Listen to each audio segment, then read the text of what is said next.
Bet y'all thought I was done, didn't you? But I'm not. Well, hello YouTube, this is the Memphis XLRA calling at you live from the Bahamas. The sexy Bahamas. And today we will be continuing the series Numerology, the study of the numbers. Now before we begin, I just want to let y'all know I'm going to start abbreviating some of the effects of these monsters just to, save a little time for you and me. So, please forgive me if you're a stickler for that sort of thing. So anyway, let's get right into the video, shall we? First up, we've got a card after my own heart, number 26, Dark Sand Serpent. He's a dark reptile monster with 1800 attack and 2300 defense. Requires 2 or more reptile monsters, and once per turn you detach a material from this card to apply one of the following effects. Number 1, take control of all monsters your opponent controls with attack less than this card's till the end phase. Number 2, add a reptile from your deck to the hand, then send reptiles from your deck to the graveyard equal to the level of the added monster. And notice this isn't limited to 1 Dark Sand Serpent per turn. So yeah, number 26 is actually a really great generic reptile support, which is sadly very much lacking in today's game. Its ability to steal every monster your opponent controls with less attack than himself is just perfect for clearing your opponent's board of all their pesky monsters. And before you start telling me, Memphis, there's not that many big troublesome monsters with less than 1800 attack points, I'd like to remind you of what archetypes this monster would be most supportive of. Both Venom and Reptilian, the 2 main reptile archetypes, are both focused on reducing your opponent's attack. So this card would fit right on in. Just think cherry on top. While the second effect might seem a bit much, add a level 4 reptile, then send 4 reptiles to the grave. What the heck, man? I'd like to point out our best reptile friend right now, Evil Dragonananta, who can gain its attack for every banished reptile monster that you banish when you summon this thing. So that's what you do. Use this effect to get Ananta to your hand, send 8 reptiles to the graveyard, special summon Ananta, you got a 4800 point monster that blows up a card every turn. It's beautiful. Run this card. Just the only thing it needs is graveyard effects. Reptiles that do things when they hit the graveyard, that's all it needs. Then it's just, that's all you need. Come on, Konami, hop to it. Come on, let's go, let's go, let's go! Here to absolutely ruin your day is number 27, Barrel Laughs. He is a fire fiend with 1500 attack and 2000 defense, requiring 2 or more level 4 monsters, and once per turn during either player's turn, you can detach a material from this card. Send all cards in your opponent's hand to the graveyard, and then banish cards from the top of your opponent's deck face down, equal to the number of cards sent. During your opponent's end phase, return the cards banished by this effect to your opponent's hand, and you can only control 1 number 27 Barrel Laughs. Yeah, number 27 is the most overpowered piece of garbage I've seen since Trickstar Reincarnation. Seriously. I mean, the only thing this thing needs is a quick effect clause to make it just, ban worthy. Sending every card in your opponent's hand to the graveyard at the start of the turn, just make sure they can't do anything unless their hand's, full of, graveyard effects. Then banishing your opponent's cards from the top of their deck face down is just, mean, And while you might be thinking, yeah, they get them back, you'll just, Barrel of Laughs will just do it all over again. I don't know what crazy madman thought this thing was a good idea. I don't know what he was thinking. Just take a look at this thing. Do not run it. Do not even think about it. Just forget it ever existed. Arriving with the Duelist Saga is number 28, Titanic Moth. A fire insect with 2400 attack and 2200 defense. Requires 2 level 7s, and if you control no other monsters, this card can attack directly, but when it does so using this effect, the battle damage inflicted to the opponent is halved. And when it does do damage, you can detach a material to inflict 500 damage for every card in your opponent's hand. So at first glance, number 28 is a pretty straightforward monster. Attack directly, deal burn damage, what's not to love? Until you consider the time period we are in right now.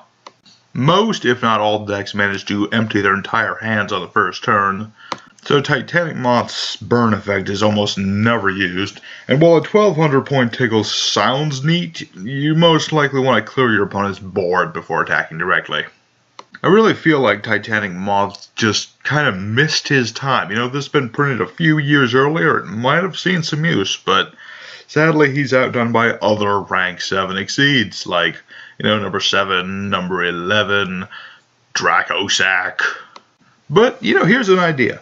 Run a Titanic Moth in a deck focused on appropriate, gift agreed, and, you know, fill your opponent's hand, fill your own hand, attack with this thing, do some burn damage, then set Bubble Crash so your opponent has to discard their most of their hand once they draw. It's not super consistent or anything, but at least it puts some use on this bad boy. Here to say hello in Collectors 2017, we've got number 29, Mannequin Cat. It's a light beast monster with 2,000 attack and 900 defense. 900 defense.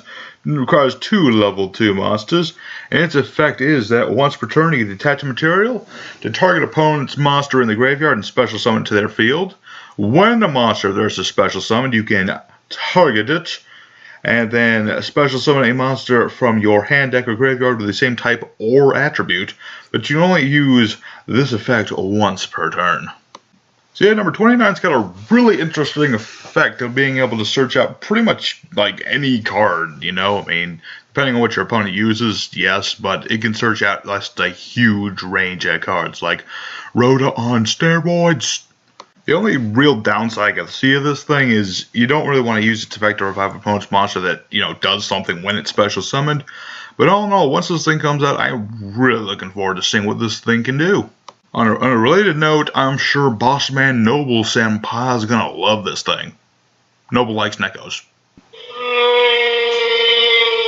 Next up on the list, we've got number 30, Ass Golem of Destruction. A water rock monster with 3,000 attack and defense, requires 2 level 3s, and during your standby phase, you detach a material or take 2,000 damage. You can't special summon, and while this card has no materials, it cannot attack. Early players of this game might take a look at this card and say, damn, Memphis, this is the worst Exceed monster I've ever seen. And you know what? They'd be absolutely right. If they're the kind of people who judge by face value. Let me give you the rundown here.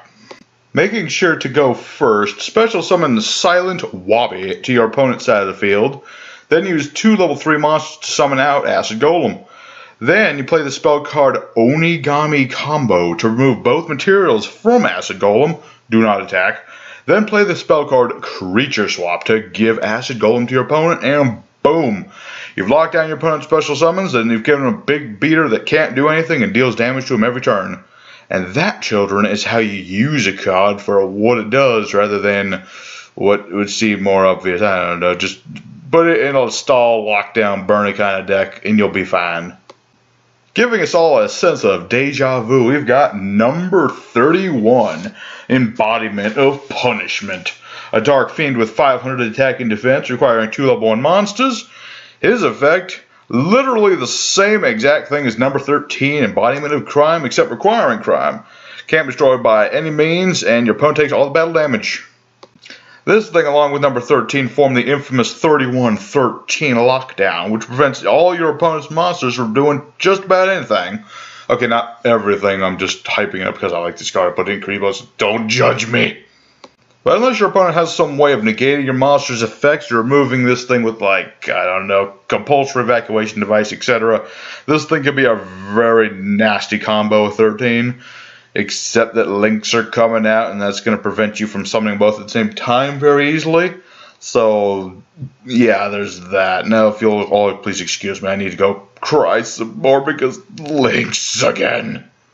From the depths comes number 32, Shark Drake.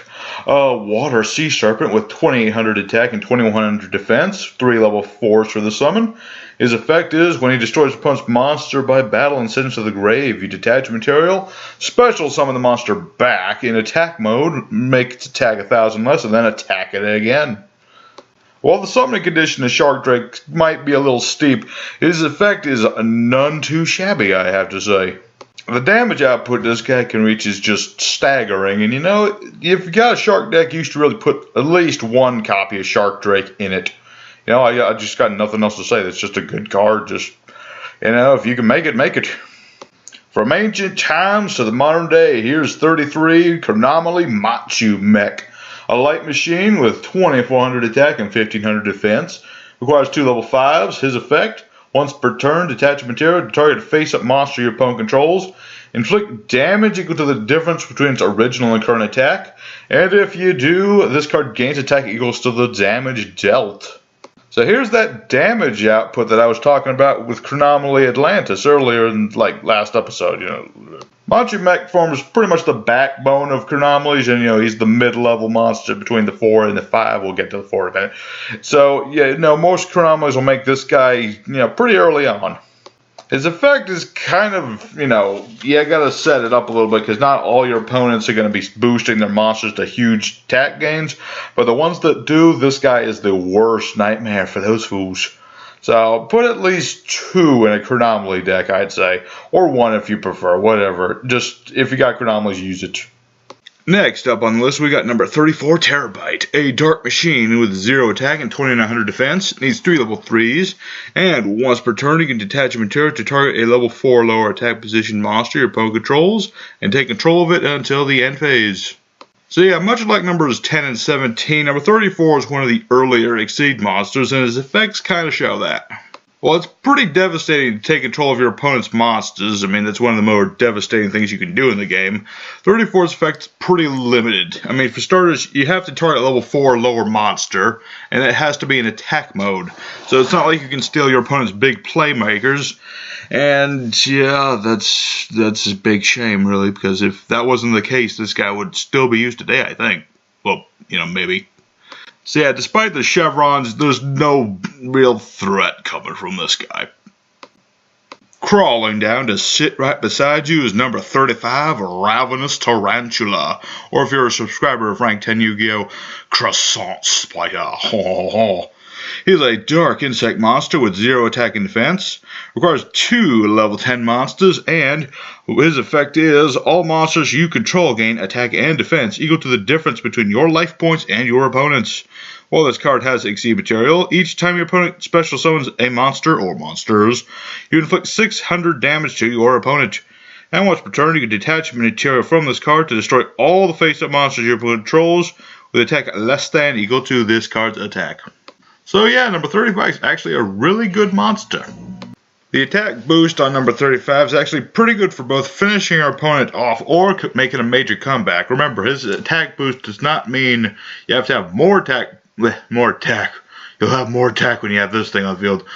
It doesn't mean you have to have more life points than your opponent. Rather, it doesn't matter. If they're winning, it gets attacked. If you're winning, it gets attacked.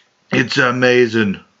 The second effect's pretty meh, honestly, because, if your opponent has 500 life points left and you have this thing on the field, they're just gonna, Raigeki it or something. Although if they don't have it, I suppose it could be a half-decent lockdown, but this effect is very, very less often used. As for the third effect, it's great, just nuke all your opponent's monsters that attack with a big old monster. Although, to get rid of the more problematic boss monsters, he'll have to have at least 4,000 attack points, so that's a thing. And if you think bringing out 2 level 10s of something this thing is hard, well then I suggest you go for his Rank 10 Yu-Gi-Oh! And just watch his train video. It explains everything better than I could. Coming at us from the ancient past, we've got number 36, Chronomaly Chateauhoyak, a light machine with 2,000 attack and 2,500 defense, requiring 2 level 4 Chronomaly monsters. His effect, once per turn during either player's turn, detach a material to target a face-up opponent's monster, and change its attack to 0 to the end phase. You can also tribute a Chronomaly monster to destroy a monster whose attack is different from its original attack.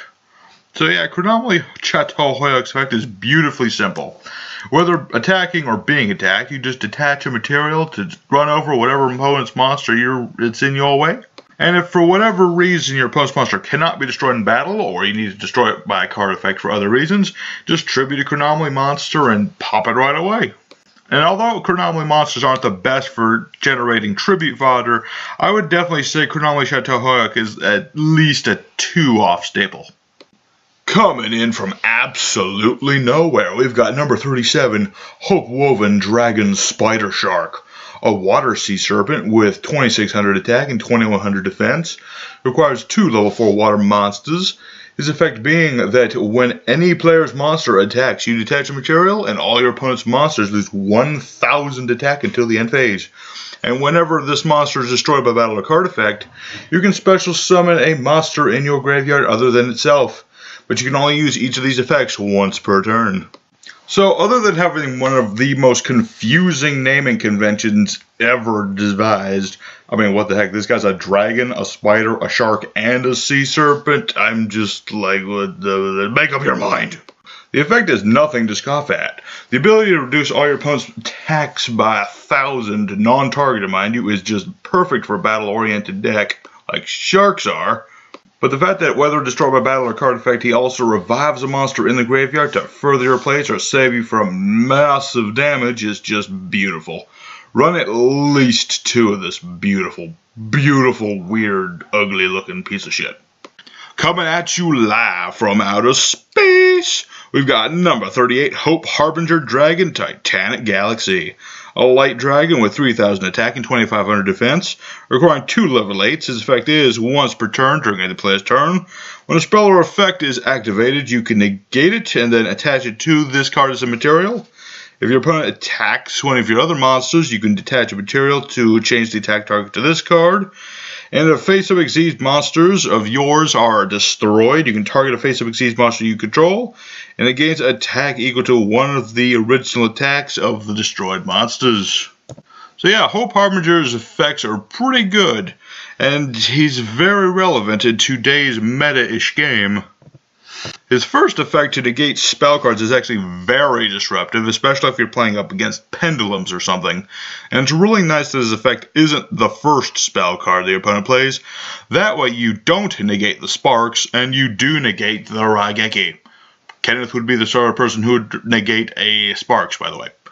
Trust me, he is that kind of person. The second effect gives you a decent amount of breathing room, protecting all your little monsters from being attacked so you can make your plays later. And the third effect, while not used as often, well, just imagine if you got this guy in, say, Zombie Stein on the field, and then Zombie Stein gets destroyed, your 3000 Hope Harbinger went up to 7500 real fast. Run one of these is usually good, but, you know, you can also run 2 if you want, but 1 is usually enough. Oh my god, the angst in this next one is gonna be thick as tar, I'm telling you. But I made an obligation to you guys that I'm gonna review these numbers, so... The next number on our list is number 39, Utopia. A light warrior with 2500 attack and 2000 defense. Needs 2 level 4s. His effect, detach material, negate an attack. If he's attacked with that material, destroy it. Now, some of you who've actually watched my first video, which is like 1 or 2 of you, will remember my disdain for a certain unmentioned monster. This is that monster, or at least, it sort of is. Allow me to explain.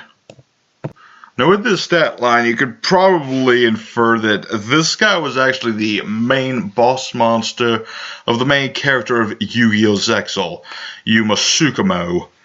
And his effect is about as generic as it gets. I mean, when this guy first came out, negating 1 attack was cute, let's say it.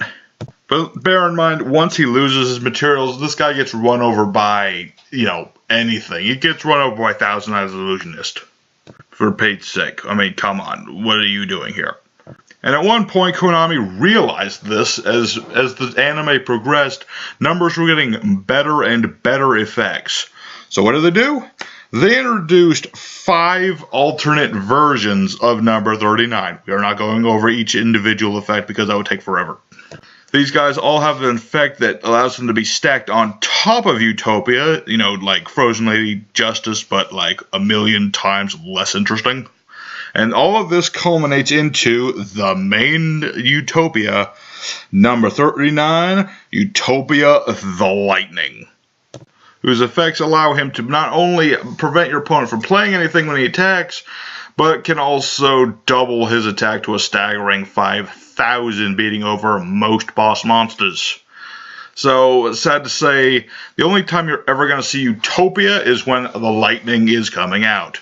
Personally, I prefer a lot more people playing Double or Nothing, but apparently that's not hip and cool enough anymore.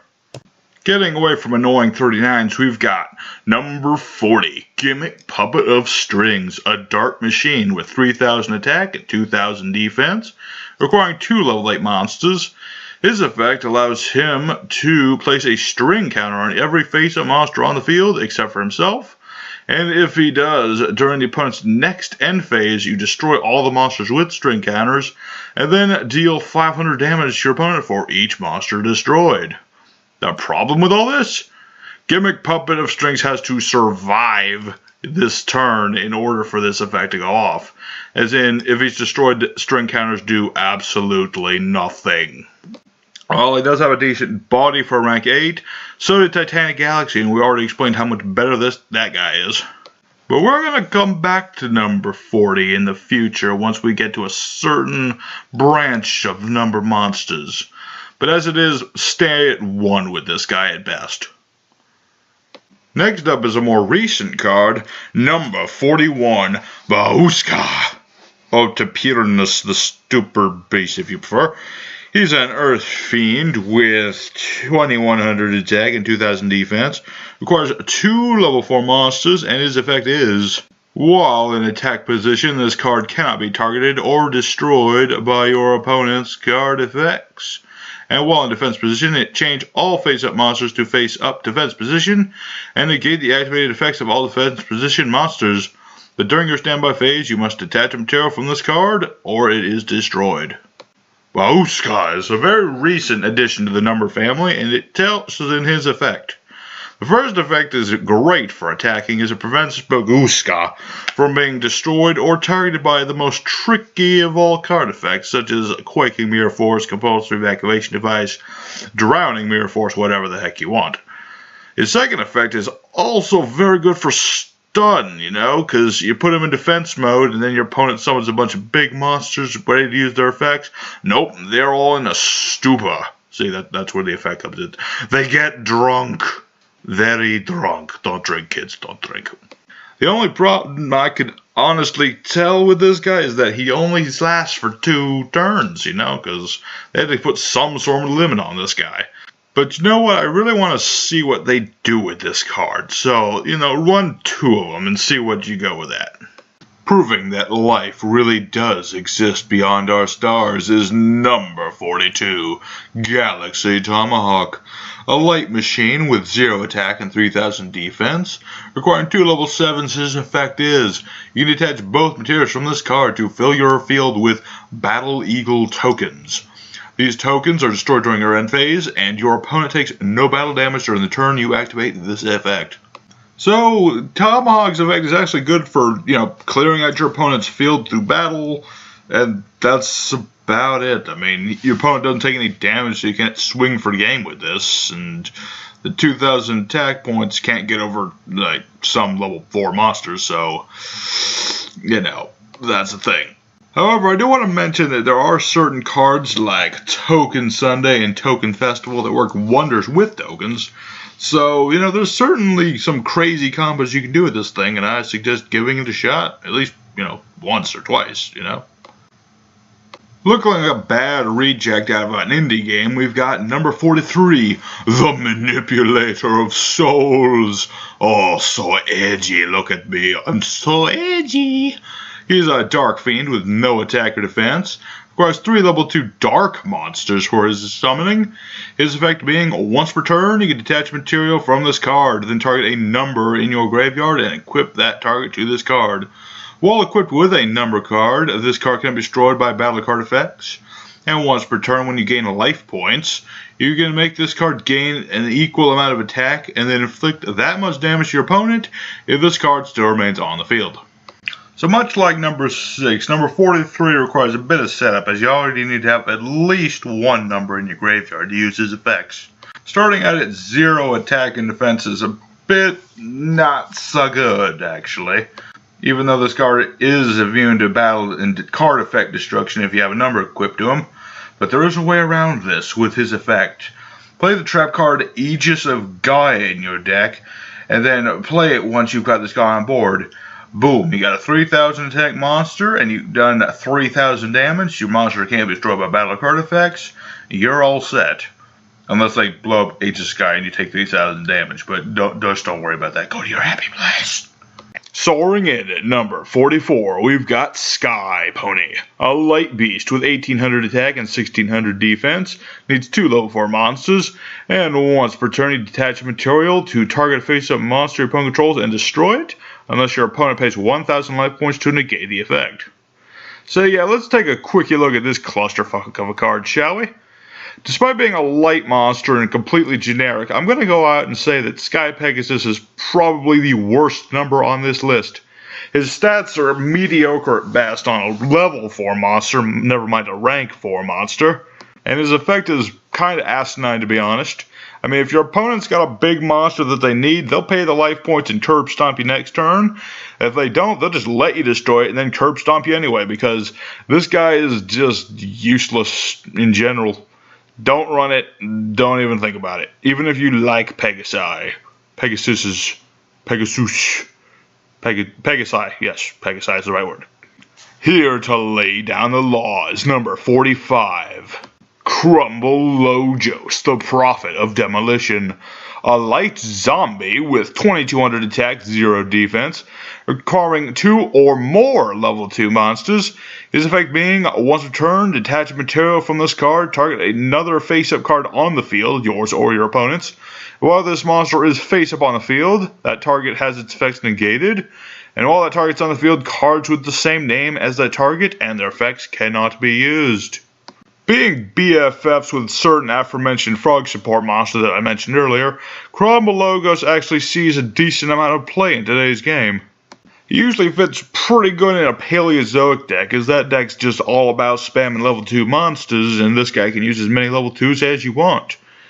Negating your opponent's more problematic cards is pretty neat, and you can also use it on your own cards that have already been used, such as like, I don't know, a continuous spell that searches out a card, I don't know, Fire Formation Tenki, let's go with that one. Negate your own Tenki after you've used it to search, and then your opponent can't play it. Just an example, not everybody plays Tenki, but you know what I mean. So, run this guy at, I'd say, 1 or 2 would be best. Next up, we've got a member of the Dargan tribe, number 46, Draglion. A light Dargan with 3,000 attack and defense. Needs 2 level 8 Dargan type monsters. And once per turn, if you control no other monsters, you can detach a material to use one of the following effects. Number 1, special summon a Dargan from your hand. 2, target a Dargan monster your opponent controls and take control of it. And number 3, Dargans your opponent controls cannot activate their effects until the end of the opponent's turn. So yeah, number 46 is actually pretty solid dragon support, and I'm going to tell you why. That first effect is very relevant to a card that all dragon type users should be familiar with, that being Red Eyes Darkness Metal Dragon, which has the effect, it is pretty much the same thing, special summon a dragon from your hand. So good strategy being summoning out Dragon, then summoning your Red Eyes Darkness Metal Dragon from your hand, and then just summon whatever dragon you want. Boom, you went from 1 monster to 3.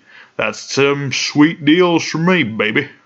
The second effect's a little more situational, as not every duelist uses dragon monsters, and certain ones like Chaos Max Dragon can't be targeted, but you know, if you played something like, DNA Surgery, you could turn all your opponent's monsters into dragons and just go with it, man, so that's an okay for me. And the third effect, also situational for the same reasons. Dragons are not the only deck used in the meta game today.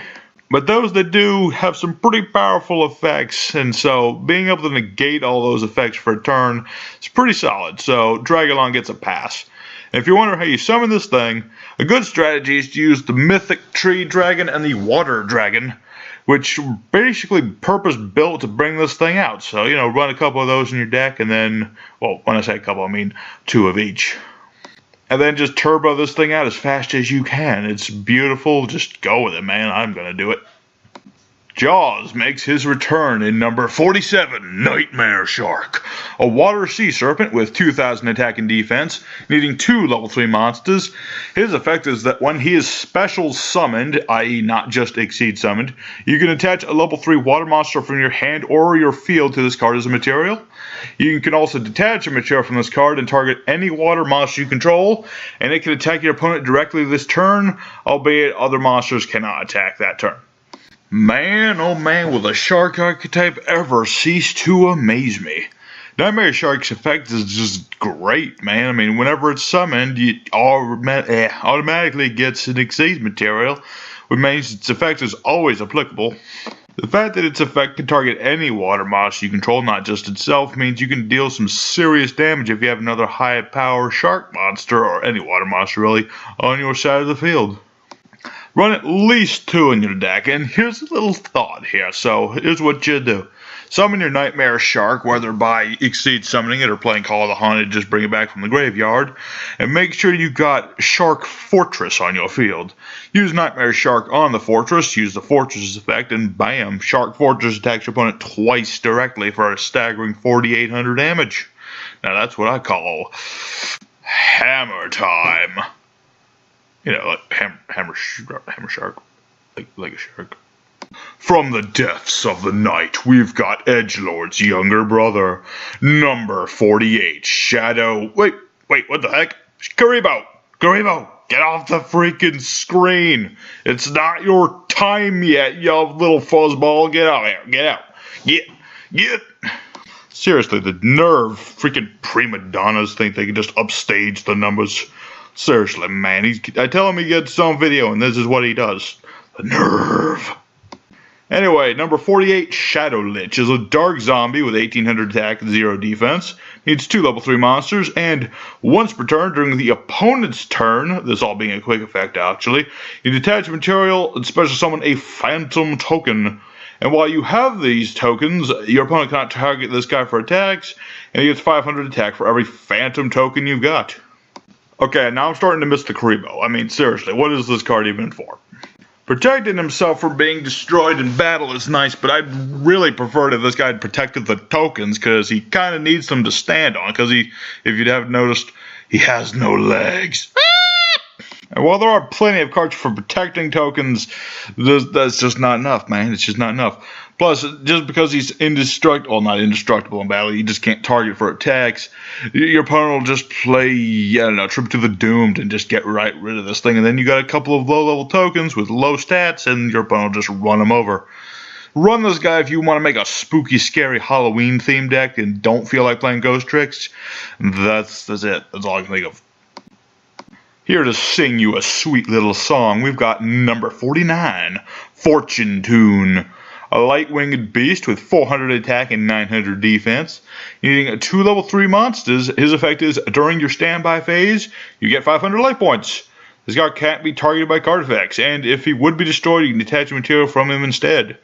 When he is sent from the field to the graveyard, you take 2 level 3 monsters in your graveyard, put them in your deck, and then return this guy to the extra deck. But you can only use this effect once per turn. Okay, so I know I used the joke with number 19, Freezer Dawn, but I'm seriously wondering what the heck this thing's actual purpose is. Gaining 500 life points every turn is adorable, I guess, but, it's not that great. The fact that it can't be targeted, kind of weird, but, why not? It's a bird. You can't target the bird is the word, and all that good stuff. Being immune to destruction a couple times is okay as well. I mean, that's something. But his stats are so pitifully small. I mean, again, bird. I mean, the only thing I can think of, really, well, 2 things I can think of. Number 1 is getting back your other level 3 monsters that are in the graveyard to further your plays, but, that's pretty, I don't know about that one. I guess, get back your important level 3 monsters. And, I don't know, maybe you could run this thing with number 43. Gain 500 life points every turn. Boost his attack 500 every turn. Deal 500 damage every turn. But that's a bit of a stretch. Run it if you like memes. Bird memes. Rounding off our list, we've got number 50, the Black Ship of Corn. No, sadly, it's not this corn. Rather, it's this other corn right here. He's a dark plant with 2100 attack and 1500 defense, needing 2 level 4 monsters.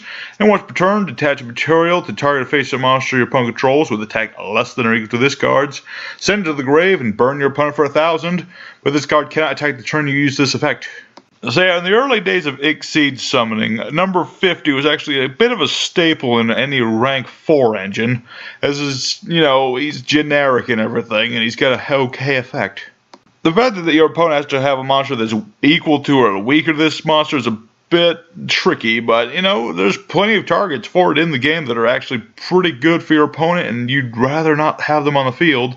And it's good that it doesn't destroy them, as there's plenty of cards that do things when they're destroyed, so this guy gets a pass.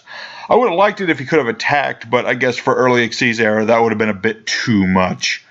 You don't usually see Black Ship anymore because there's other better rank 4s, but, if you want to run it, man. I mean, run at least 2 of these things. It's a nice card. It can come in handy.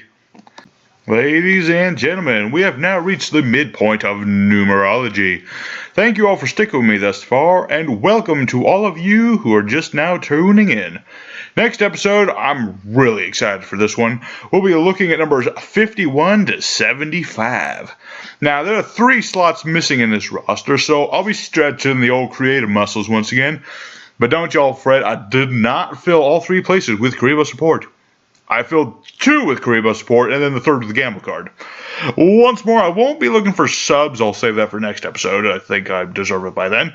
But rather, considering either the like or the dislike button on this video, it really helps me hear your feedback, along with any comments y'all feel like leaving. Once again, I'll leave you with a couple questions. Let me know how you'd use these numbers, and let me know what you thought of the homemade monsters that I created. I'd really like to hear your opinions on that one. So until next time, get out there and duel your hearts out. Later, everybody.